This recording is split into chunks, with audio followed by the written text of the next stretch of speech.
A Richmond teenager armed with a gun took his life at a middle school when cornered by police.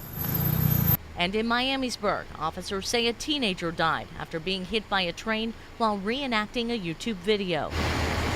Young people in the Miami Valley and the country are dying. Some are taking their own lives. Others are taking risks. His smile would light up a room. Always had that smile. Robin Jones is talking about her son Zachary and showed us these videos of him performing stunts. Zach died in August of 2017, just days after his 16th birthday.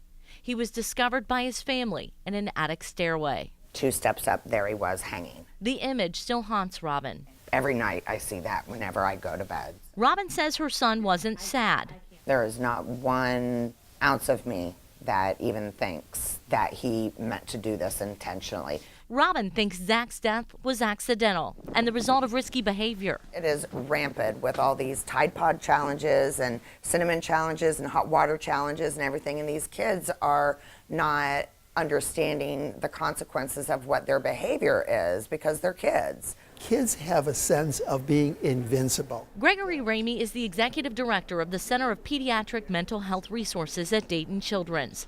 He says last year, out of nearly 60,000 kids in Montgomery, Miami, Greene, and Clark counties, 4,400 attempted to end their lives. Something really strange is going on with our children with respect to an astronomical rise in what we call anxiety, depression, or mood disorders. New research finds the #1 thing affecting a child's mental health right now is technology, like a cell phone, and social media, such as Facebook and Twitter. The more time on social media, the higher amount of anxiety and depression.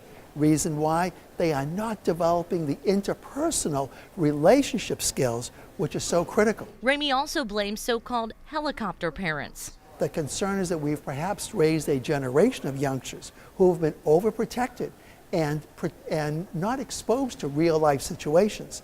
Dayton Children's considers the growing suicide rate among children a crisis. Last year, it opened the Behavioral Crisis Center. The average age of kids these days that we're typically seeing is around 13 to 15 years old. But more and more we're noticing that there's an increase in younger than 10.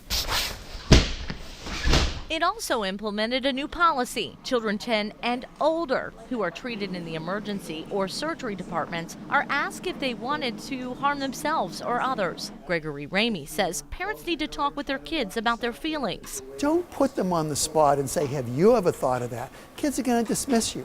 Ask them, have any of their friends or kids at school talked about this? Robin Jones wishes she could talk with Zach again. His urn now sits on her shelf. I gave her all of Zachary's clothes. She had this blanket made for me. She finds comfort in this blanket and sharing his story with other teenagers. I'm open with my story, okay? I mean, it's obviously very emotional, but if I can just save 1 kid, that's all, that's all that matters. Zach made Robin this clock. She said time hasn't healed her heart, but it helps.